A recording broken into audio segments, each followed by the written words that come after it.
కృష్ణాంజలి గారు వర్మ గారు చెప్పండి. ఏంటి డోర్లు ఏంటి? మీరు ఒక డోర్ అంటే వీళ్ళు ఇంకో డోర్ చెప్తున్నారు. ఒకటండి, ఇప్పుడు రెండు అంశాల్లో వాస్తవం ఉంది. జోగి రమేష్ తెలుగుదేశం పార్టీలో చేరడానికి ప్రయత్నాలు చేస్తున్నటువంటి మోహన్ రెడ్డి గారు మీరు వాయిస్ వచ్చేస్తారు, సంప్రదింపులు జరిపినటువంటి మాట వాస్తవం. అయితే క్యాడర్ నుంచి ఏ విధమైనటువంటి వ్యతిరేకతలు వస్తాయి ఏంటి అనేటువంటి దాని మీద వాళ్ళు ఆలోచించుకుంటున్నారు. దాని మీద అయితే మాత్రం నాకు తెలిసి పెద్ద సమయం పట్టదు చేరడానికి. అదేవిధంగా మోహన్ రెడ్డి గారు చెప్పారు కదా, దేవినేని ఉమామహేశ్వరరావు ఒకవేళ తెలుగుదేశం పార్టీలోంచి వైఎస్ఆర్ కాంగ్రెస్ పార్టీలో చేరతాడనేటువంటి దాని మీద అది కూడా ఉంటే ఉండొచ్చాము. ఆయనే చెప్తాడు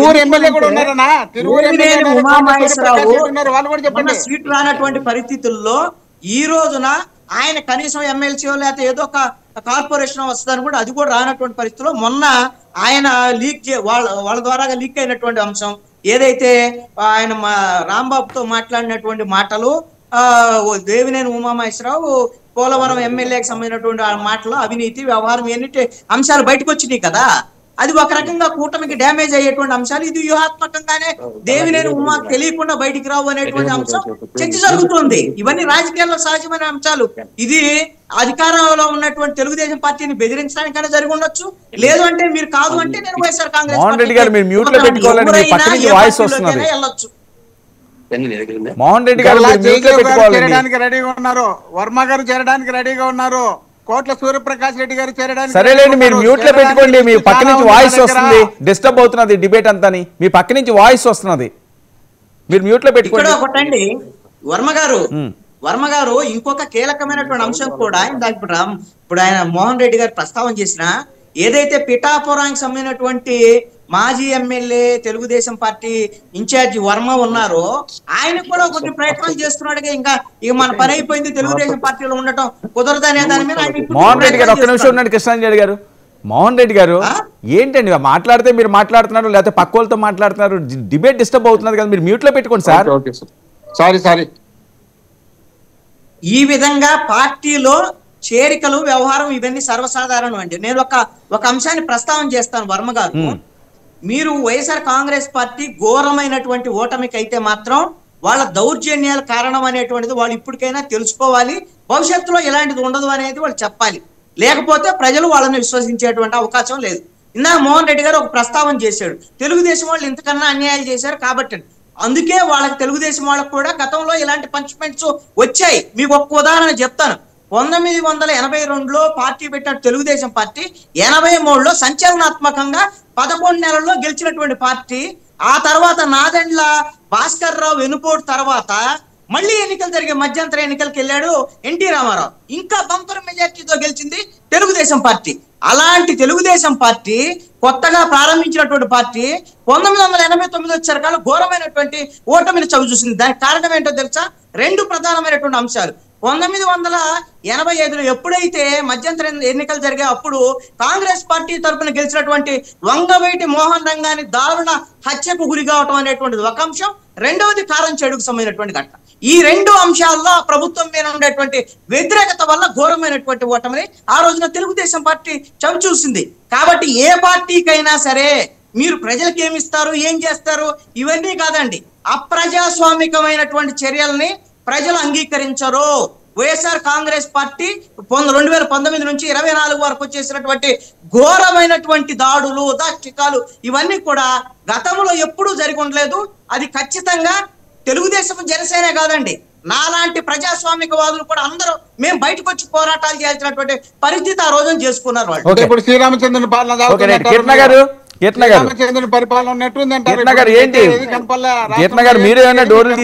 కేవలం అప్పుడు మాత్రమే కనపడింది. అప్పుడు జరిగినాయంటే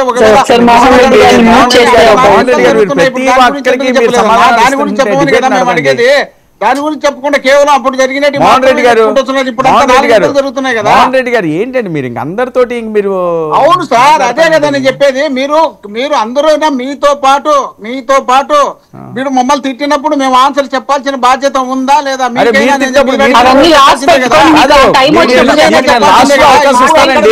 ప్రతి మనిషి మాట్లాడుతున్నప్పుడు మీరు ఇంటరప్ట్ చేస్తే ఎలాగా? మీకు నేను లాస్ట్ లో కాస్త అవకాశం ఇస్తాను ఇమ్మంటే మీరు నోట్ చేసుకోండి. ఎవరు మాట్లాడితే వాళ్ళతో నేను ఇంకా పోటీ పడతాను. కీర్తన గారు. టైం అయిపోయిందంటే ఏం చేయలేం కదా. సార్ ఒక్కటే వర్మ గారు, ఇప్పుడు మోహనాన చెప్పినట్టు నిజంగానే అంత దాష్టికాలు అంత దారుణాలు పులివెందల్లో జరుగుతున్నట్టుంటే ఆయన మీదకి అంతమంది 100 మంది వ్యతిరేకంగా వెళ్ళారంటే నిజంగా రాయలసీమ రాజకీయాల్లో కీలక మార్పు అయితే మొదలైంది. ఇది శుభ పరిణామం అనుకోవాలి. ఎందుకంటే ఇంతవరకు ఎప్పుడు ఎదురు తిరక్క వీళ్ళు ఒక మనిషిని హతమారిస్తే కూడా సొంత ఇంట్లో మా బాబాయ్ మేము చంపుకుంటాం మీకేంటి నంబటంటే కూడా ఏమీ చేయని అసమర్థుల్లాగా రాయలసీమ ప్రాంత ప్రజలందరూ ఈ రోజు ఎన్నికల్లా జరుగుతున్నాయి, ఒక ఎమ్మెల్యే స్థాయి ఎన్నికల్లా జరుగుతున్నాయి. నిజంగా అందరూ ఆనందించాలి. శుభ సాయంత్రం అని చెప్పాలి. ఈ రోజు అందరూ ఆనందించాలి.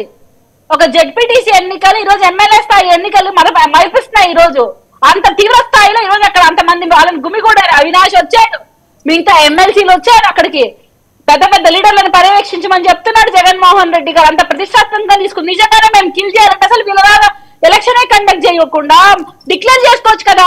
అలాంటి ప్రభుత్వం కూటమి ప్రభుత్వం చేయట్లేదు కదా. మీ అభ్యర్థిని మీరు నిలబెట్టుకున్నారు, మీ మీద పులివెందల్లోకి వచ్చి దాడి చేసే అంత ధైర్యం మాకుంది, మేము అంత సాహసం చేస్తాం, ప్రజలు మీకు అంత వ్యతిరేకిస్తున్నారంటే నిజంగా ఇది మంచిదే, మంచి పరిణామం చెప్తాం. మొత్తం దీని ఇంపాక్ట్ రాయలసీమ అంతా ఉంటది. రాయలసీమ అంతటికీ ఈ రోజు మంచి జరగబోతుంది అనుకోవాలి మనము. ముఖ్యంగా Jagan is equal to failure is equal to Jagan. మీరు ఎలక్షన్ కి ముందు why not Pithapuram, why not Kuppam, why not Mangalagiri అన్నప్పుడు ఇప్పుడు వైనాట్ పులివెందల అనండి. ఇప్పుడు మేమంటుంటే ఎందుకంత బాధేస్తుంది? మేము కూడా అంటాం వైనాట్ పులివెందల అని. తాతల తండ్రుల నుంచి మీరు అక్కడ ఏలుకుంటూ ఎవరిని రానిచ్చము, ఏ రాజకీయ పార్టీ ఎదగకూడదు, ప్రజలకు మంచి ఎరగకూడదు, అభివృద్ధి ఉండకూడదు, రైతులు అన్యాయం అయిపోవాలి, అక్కడ మీరు హత్య రాజకీయాలు చేస్తామంటే ఎవరు ఒప్పుకోరు, ప్రజలు అసలుకే ఒప్పుకోరు. అందుకే ఈ తిరుగుబాటు జరుగుతోంది. ఆహ్వానించండి వైసీపీ పెద్దలు ఎవరైతే ఉన్నారో వాళ్ళందరూ ఆహ్వానిస్తేనే జగన్ శైలు తెలుస్తుంది జగన్ ఏంటని. సార్ జగన్మోహన్ రెడ్డి గారు హత్య రాజకీయాలతో మొదలు పెట్టారు, మేము దాన్ని ముగింపు పలుకుతున్నాం అంతే. ఇక్కడ హత్య రాజకీయాలను ఎవరు ఎంకరేజ్ చేయట్లేదు, ముగింపు పలుకుతున్నాం. వాళ్ళకి 11 సీట్లు వస్తే మాకు 11 సీట్లు కాకుండా ఇంకొక 20 ఏళ్ళు కలిసి ప్రయాణం చేయాలి, ప్రజలకు మంచి చేయాలనుకుంటున్నాం. సో మాకైతే భయం అయితే ఏమీ లేదు. రాయలసీమ రాజకీయాల్లో కీలక మార్పు అయితే మొదలవుతుంది ఈ జెడ్పీటీసీ ఎన్నికల ద్వారా. అది మాత్రం అందరూ యాక్సెప్ట్ చేయండి. అదే అండి మోహన్ రెడ్డి గారు చెప్పండి. ఇప్పుడు మేము ఇంట్లోకి వస్తున్నాం, ఎవరు గెలుస్తారో చూద్దాం. ఇది ఒకటే ఛాలెంజ్ కి చెప్పండి మీ పార్టీ నాయకులకు, మేము కూడా రెడీగా ఉన్నాం. ఎప్పుడు గెలుస్తారు? పోలీసు వాళ్ళు ఇంట్లో పెట్టేసి రమ్మనండి, పోలీసు వాళ్ళు ఒకటి పెట్టుకుని రమ్మనండి చాలు.